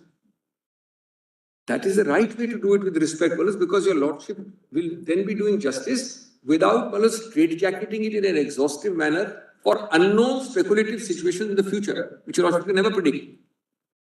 Your lordships can never predict. Does your lordship want that injustice on a logical application of the other side's case? My respectful submission is answer has to be no. Yes, if your lordships can be pointed out any major fallacy or error in this page 6 principles I have given, then your lordships can tweak it. Has anybody told your lordship specifically in what language to tweak it? With great respect, I ask that question of myself. Not really. Either it's a throw the baby out of the bathwater or say it in a generalized way without telling your lordship which principle is wrong here. And that subjective objective is very important for the Chief Justice also, Justice Narasimha. If your lordship were to give extreme and dispositive, conclusive weight to subjective intent, then really your lordship is saying every non-signatory is out. Because the intent of the non-signatory is not to be bound. Then why have a signatory, why have a doctrine at all? It is already that your lordship's objective intent kicks in and balances the subjective intent. But it has never been the absolute subjective intent. My lord applies the mind that objectively the whole system is there. Just because he has ring-fenced or created a structure, we will not leave our adjudicatory job of injecting some objective intent to do justice. That's the real crux of the matter. So, as I leave this page,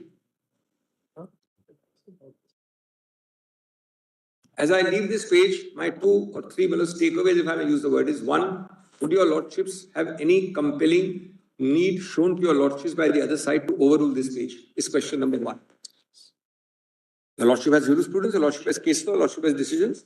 There must be something shown why the constitutional bench. I'm not saying lordships can't do it, but really many or all of these should be overruled. And certainly, because I find the compelling need, if at all, is the opposite side, not this side. The second takeaway from this page is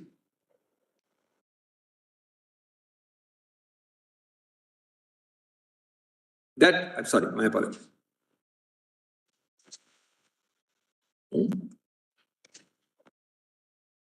As well, and friend adds rightly, that to 10 years after chloro, your lordship is celebrating the decade of chloro.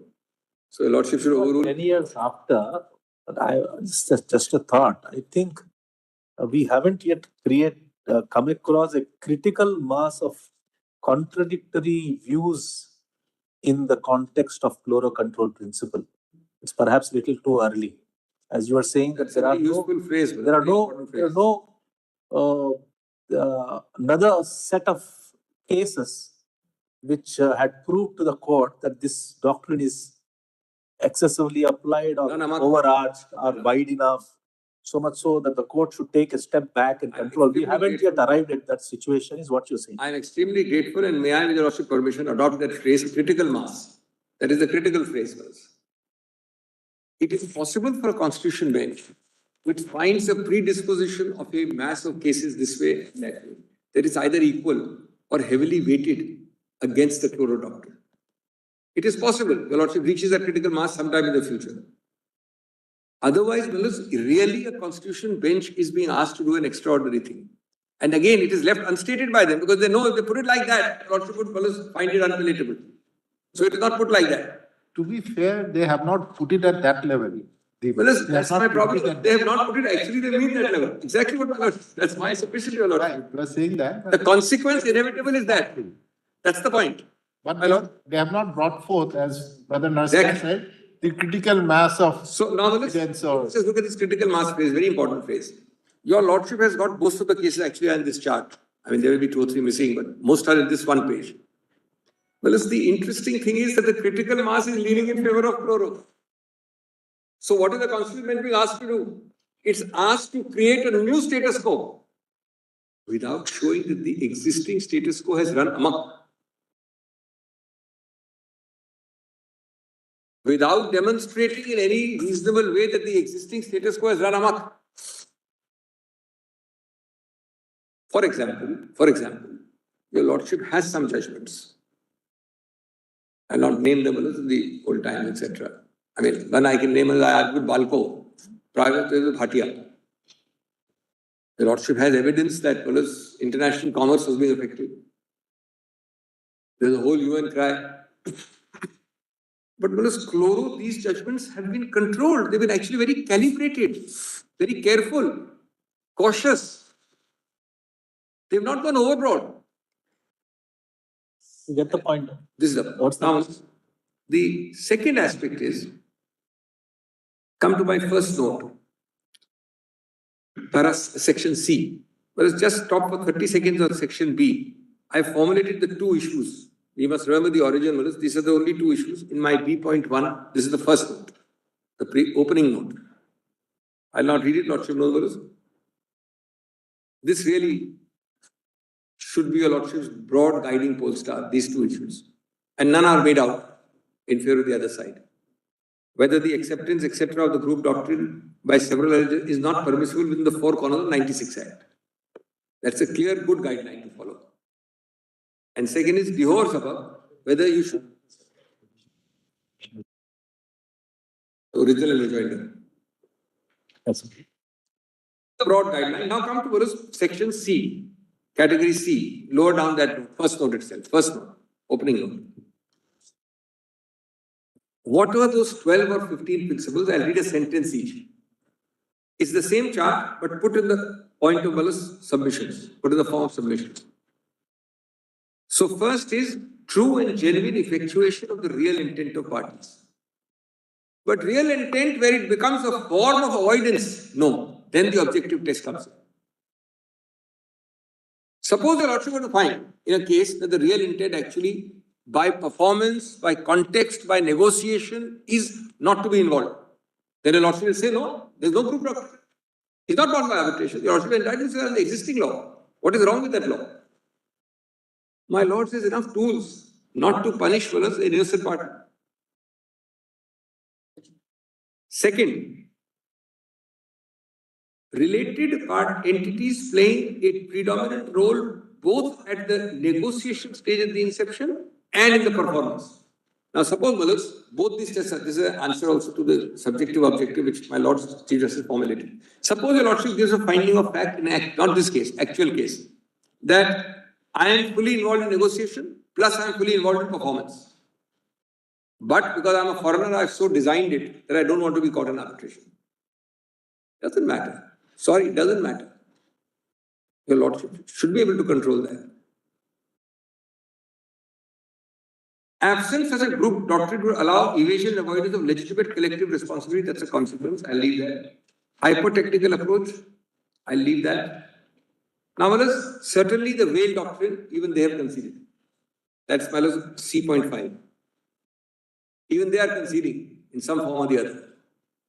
But certainly I am not agreeing that it is coincide with only the whale doctrine.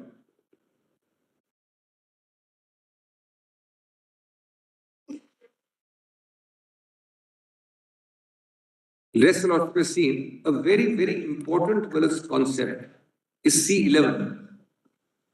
This is a judicial policy and a public policy. Not that any single swallow will make a summer. No single point is enough. But the totality your Lordship will see. In a genuine case where Lordship gets a fragmentation, why should Lordship allow it? In effect, you are using it to stop what? Legitimate arbitration. Look at your Lordship's pro-arbitration approach in a whole set of jurisprudence. In effect, C11 means you are thwarting arbitration because you are fragmenting it. In effect, no effective decree is passed.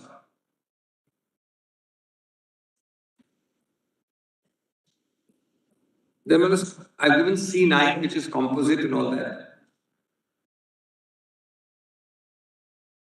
Anyway, this is just to remind my lord that all of these principles are there. I'm not reading about them.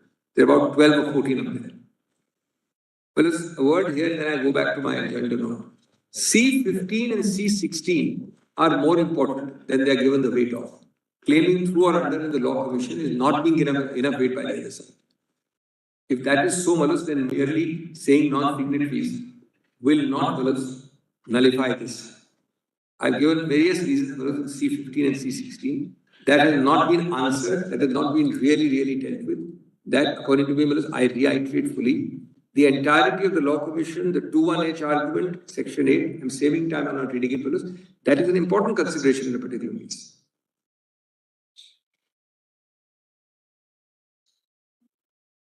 Now I come, Malas, to my rejoinder note. I return to my rejoinder note. Very quickly, I'll finish within time. First is, who is a party must be in accord and comply with principles of law of contract. That's the point. I'll not read the point, but I'll read the response.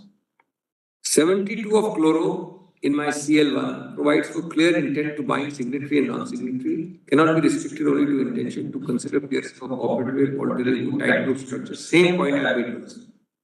Second point made is party autonomy. So the first point I really made, Lordship appreciates what I'm saying, I'm not really reading it. First. Second is party autonomy. Kindly come to my response. It is essential to understand the true intent by way of their conduct. It is simply the reliance solely on party autonomy would negate the doctrine. This Honorable Court in ONGC in para 40 has laid down the test.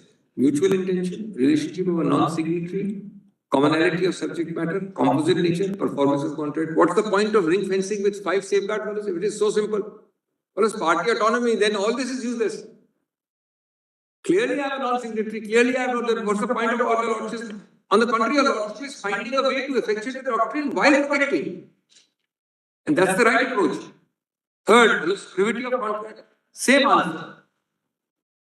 These are all traditional doctrines. Law will not advance if you go back to privity. Because how many categories does the lordship have where privity is not sacrosanct? Does the lordship have less categories of privity not being sacrosanct? Whereas there is a book by Michael Atiyah, which I read in my student days, The Beginning of the End of Contractual Intent. This is written almost 70 years ago. English people who are conservative found the beginning of the end of contractual intent. And a lot of us today told party autonomy and contractual intent is conclusive and dispositive.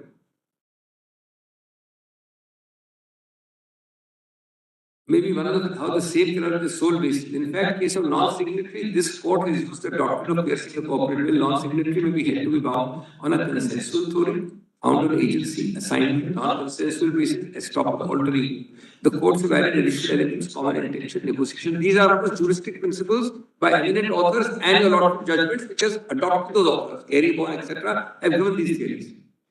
There was more. It's a repetition of really. With the para given of para 39 ONGC. Para 4 is that. Now this is through or under is para 5. Through or under.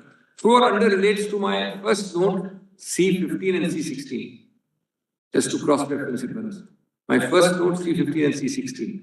In addition, it has been held in para 73 of chloro that a non-signatory could be subject to arbitration without their prior consent in exceptional cases. The court may lay down the parameters which permit play in the joints. The court will examine these exceptions on the crux of direct relationship of the party to the agreement, direct commonality, and agreement between the parties being a composite transaction. This US and Germany, I'm not spending time in para 6. Will come to para 8. A point I've already made with us. Compelling reason, entrenched doctrine in Indian law. Compelling reason not shown to your lordship. An entrenched doctrine is para 8. Para 9 was about implied consent, a phrase which fell from your lordship, section 7. The above submissions cannot be accepted for the reasons A. Doctrine be applied in facts such that each case cannot be a straitjacket formula. And if your lordship were to find adopt this all or nothing, then there will be no grey area. Lordships can't handle individual cases in future then. Well, GCD is a reasonable and a natural extension of piercing the veil doctrine. Some or all already established legal tests regarding piercing would be applicable depending on individual facts. Then, you have chosen a private forum is argument number 10.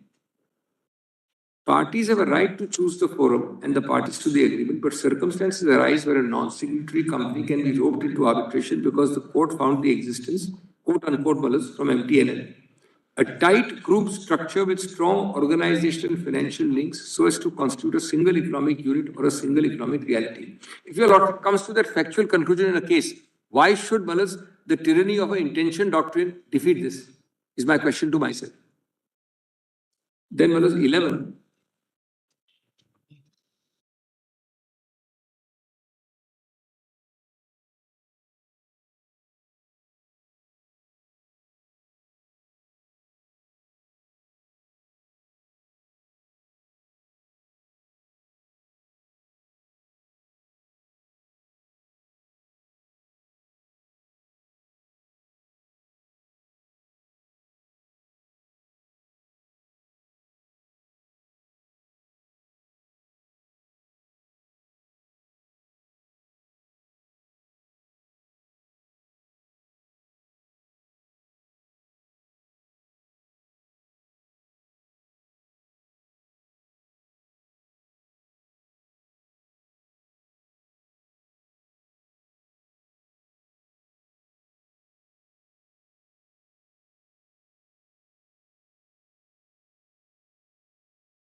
Diwan and for Mr. Advani, but I would beseech my lords to keep one thing in mind.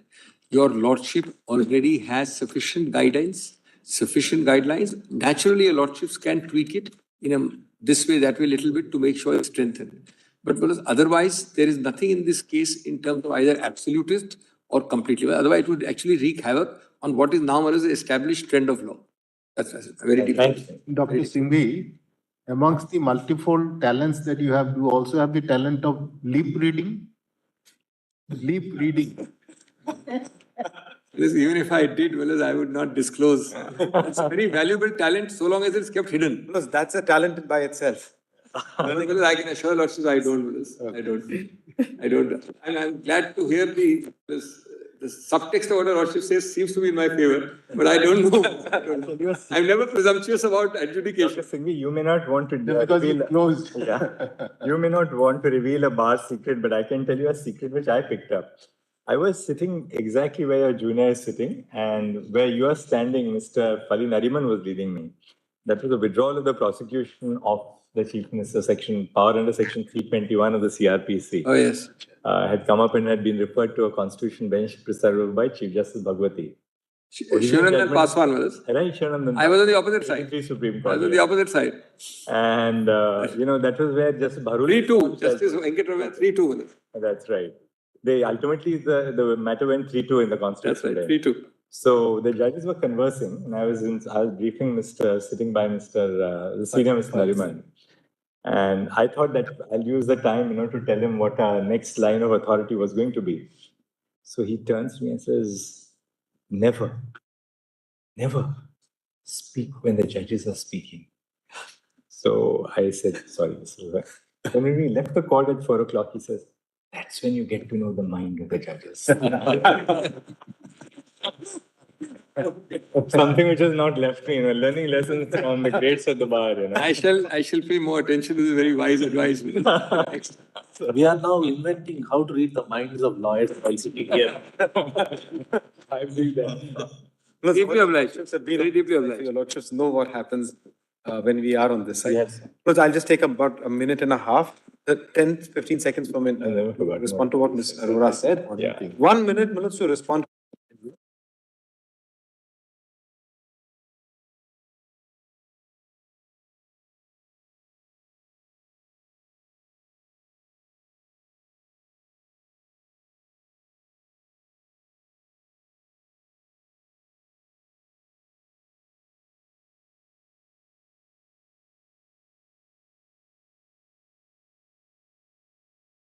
As far as the submission which Ms. Arora had made, there's just one aspect I want to point out. That while it is a section 9, the entire determination which your Lordships will see at paragraph 6, 7 and 12 of the judgment was only on the proof of companies doctrine. So as far as the issue is concerned, the issue is in fact the identical issue that your Lordships is hearing in 501. So it shouldn't be delinked in any form. That's the only one point I want to make. There's just one thing that fell from my Lord Justice Narasimha, which is in relation to has the critical mass of cases been brought before my lords to say there's some kind of abuse or not. Because I think there are two ways to look at this point. The first way, my lords, is which are the two countries we are akin with, at least as far as adoption of the model law is concerned, and also localized theory, England and Singapore. And both those countries have rejected the doctrine, we have not. So are you really consistent with two other countries which follow us the same meters? My respectful submission is no, that's one part of the critical mass. I don't want to give you evidence at the bar, but I can tell your Lordships that there are at least 15 or 20 cases where I have been involved with. International, domestic, where these issues crop up very, very often. Now, obviously, they're not there before my lords because if a section 16 gets dismissed and jurisdiction is upheld, because awards take time to come, 34s are challenged, the issues may not be there before my lords. But there are a number of these issues, and therefore, when your Lordships is considering it, all I am requesting for is bringing about a level of certainty. Now, why would I not apply this if I was in Singapore and London? I wouldn't apply it there because if a group structure is brought, party takes a simpler route. It goes to the English Commercial Court or it goes to the Singapore International Commercial Court or it goes to the Singapore High Court and says, I don't need to go to arbitration. I have a great commercial remedy. I go to court, I get the injunction I want, I get a trial disposed of within 2 years, 3 years, and that's the end of the matter. We have a commercial court structure here. And that's really, let's give 5 minutes to Mr. Radvani. I'm just grateful, my lords, for a very patient hearing. And I must just point out to my lords one very interesting aspect. It's a very personal aspect. The first time I appeared before a CB was in 2012 in the Balco case. When I appeared for the Singapore International Arbitration Center, which had filed an intervention application, and I got my 7.5 minutes on that side of the table, right towards the end. So this is, in fact, from an arbitration perspective, the second time, I've appeared before other CVs, over that 10, 12-year period. But from an arbitration perspective, this is the second time I've actually addressed a CB on Thank you, Mr. Thank you. And I'm deeply grateful for a very Thank you, Dr. Singhvi. Yes, Mr. Radvani. I just want to present a slightly different perspective.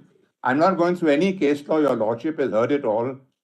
But all institutions all over the world, and I have been part of two of them, the Singapore Arbitration Center and the Dubai Arbitration Center, the appointment of arbitrators is done by the institution. It is not a big judicial exercise. They are prima facie appointed, and then the arbitrators go into the issues, whether the group company doctrine or any other theories that are there when non-signatories can be joined, and based on the facts, they make the decision. And now here also under our section 11 has been amended. It has not come into effect, but I'm told it's very close to coming into effect. The draft rules of the institutions have been published and that process is on. Ultimately, it will be the institutions doing this role that your lordships are doing today. So if your lordships leave the issues open as widely as possible for every conceivable issue where the arbitrator thinks it's appropriate to join a non-signatory, let him take the decision. There may be 7 different theories. Why should your lordship confine them? After all, if your lordship recollects, the whole group concept of concept of group companies has come from where? From Dow Chemicals. It's come from an award. It's not come from a court decision.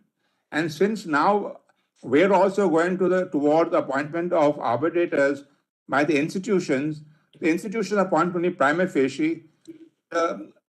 Arbitrators will come to finding the fact one way or the other and decide this issue. And we've also done arbitrations all over the globe. The arbitrators have considered it sensibly and joined or refused to join parties. This is happening consistently all over the globe. Why are we taking a restrictive view to this? Let's keep all the judgments are in place. They're well reasoned. Why do they need to be tinkered with? We have a stable body of judgments. Let the arbitrators follow them, whichever route they think is appropriate. They'll either agree, they'll join the party, or they won't join. Why do we do a narrowing exercise? Let the exercise be as broad as possible. And if an arbitrator goes too much out of line, the courts are there to correct him in a 34 application. So lordships will keep the judgments exactly as they are. The points raised in Justice Ramana's judgment were already answered by Justice Suryakant's judgment. There are several different tests. Why does your lordship want to narrow them? Let the arbitrator apply it depending on the facts of each case. And sooner or later, this is going to be an institutional exercise, not a court exercise. So let's leave it as wide as possible. Let's leave the arbitrators ample room to take decisions. And if they go so wrong, the courts will correct them. So that was just a perspective I wanted to give your lordships. I'm obliged. Thank you, Mr. Bani. Thank you very much. So we'll I just had a small request to make. conclude judgment reserved. Yes. I just had a small request to make, Milad. We had also intervened IAA 58750 of 2023. May I have your lordship's leave? We'll put in written submissions. I want to prune it down in view of what has transpired. Not more than 2 pages. Absolutely, Milad. We'll try and keep it short. Grateful, Milad. Thank you. Thank you.